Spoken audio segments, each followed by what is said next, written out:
Hi guys, and welcome back to tutorial number 5. We are going to look at now making some set and reset coils.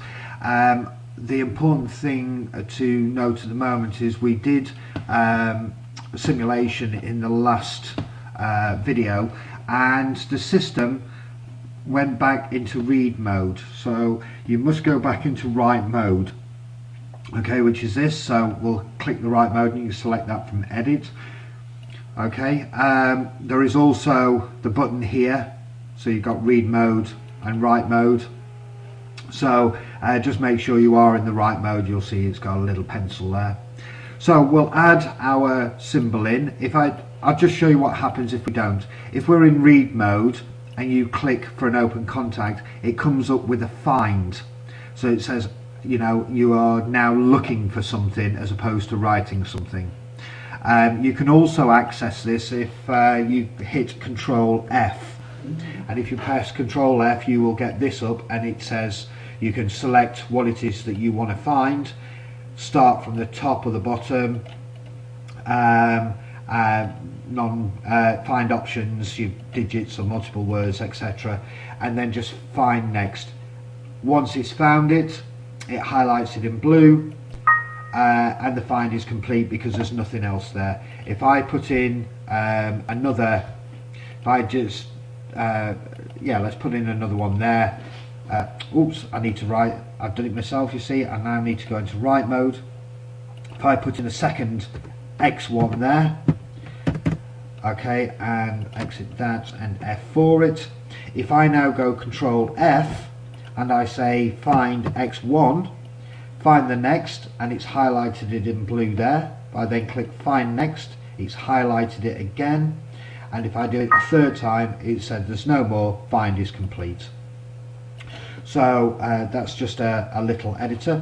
I've deleted that out now, and I've now got a gap, as you see. And if you click F9, and you don't need any comment here because it's a line. Just click the OK and it fills the gap for us. Press the F4 and hey presto, we're done. Okay, so let's start by putting in another contact. Let's put it in as X2, and it's created a new line for us. And let's put in now that we want to set an output. Okay, now at this point you must use your F8. You simply type in set space and then whatever it is that you want to set. So let's put M10.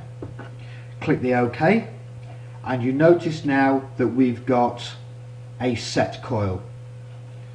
Okay, if I do it again, we need to reset it. So let's say X3 is going to be our coil, is going to be our contact, and the reset is RST for reset, and then M10 because we want to reset this. We click the OK. Notice that I hadn't converted that first line just yet. It allows me to put in a few lines before I must convert, and I think the limit is about 4 lines and then you must convert. So I'll press my F4 and there we are, we're converted. So let's run it and check to see how it is. So we're going to have to put X2 and X3 into our entry data monitor, as we did in the last video. So first of all, we'll just allow it to get into its run mode. Any second now, there we go. So what we now need to do is I will just check if I've got my entry data monitor behind us. We haven't. So I go to online, monitor, enter data monitor, and there we go.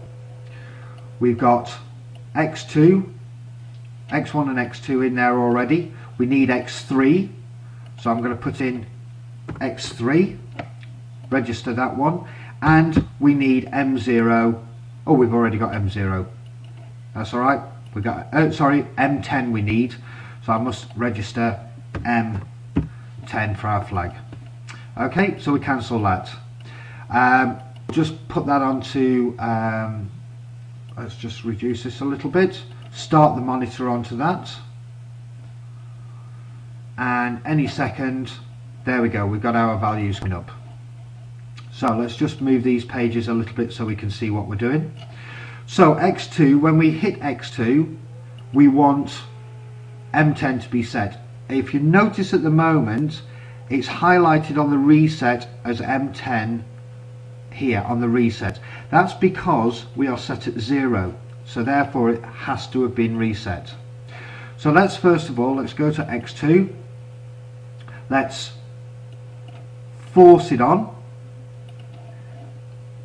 Notice that X2 has now gone high and the set has gone high, and if we then force F2 off, X2 off, sorry, close it, you notice that X2 has now gone off, but we've set M10. That's gone high. Notice that it's highlighted it in blue here and here, and that the reset highlighting has now been lost. Okay, to reset that, we need to effectively switch X3 on. So if we double click on here, and we'll just do a toggle for now, just to show you that that works. So we've now toggled it, so it's, let me just close that. Notice it's come on, and the reset has now reset that, and M10 has gone to 0 again. And let's just force that X3 off, close it again, and therefore nothing has changed except X3 has now gone off and the reset stays where it is at 0. Okay, so just, whoops, double click that by accident. So that's a basic set and reset coil. The difference is a standard coil is F7, the rounded one, and you've got an application instruction that it's called, which is the square brackets. Now I could, if I wanted to, I need to come out of that mode so that I can edit it again. And once that just finishes, it takes a second or two just to come out of it. Make sure, notice I've gone back into read mode by coming out of the simulation. I go back into write mode. I could quite happily change that to Y10. Okay, so it can be, it doesn't have to be a memory flag, it can be a physical output as well. Okay, F4, and we go into our monitor just to do this, quickly do this again, and I will add Y10 into our entry data monitor. So by going to our online, when it allows me in a second, always takes a few seconds for this, but there we go. If I go into my monitor, entry data monitor, I can add in Y10. Okay, cancel that, and X2, let's just force it on, and then we force it off. Notice that our X2 came on and it's set Y10, and if we start our monitor here any second, you notice that Y10 is on as well. Okay, so again, that's a little bit of forcing on and off with the simulation, but we can now see that our resets and sets can be used both on physical outputs as well as on flags. Okay, so we've closed that, we've forced it on and forced it off, and it's reset it to 0 again. Okay, so I hope that's been helpful. We'll start looking at a few more of these coils and contacts and commands and everything else in later videos. I'm going to keep them fairly short just so that we can show them one at a time, and that makes things a lot easier and a lot easier to follow. Please click the like or dislike, and if you dislike it, please leave a comment, and I will try and rectify that in the next videos. And if you have any questions or comments generally, then please leave them and I'll try and answer them as quickly as possible. Take care for now. Bye bye.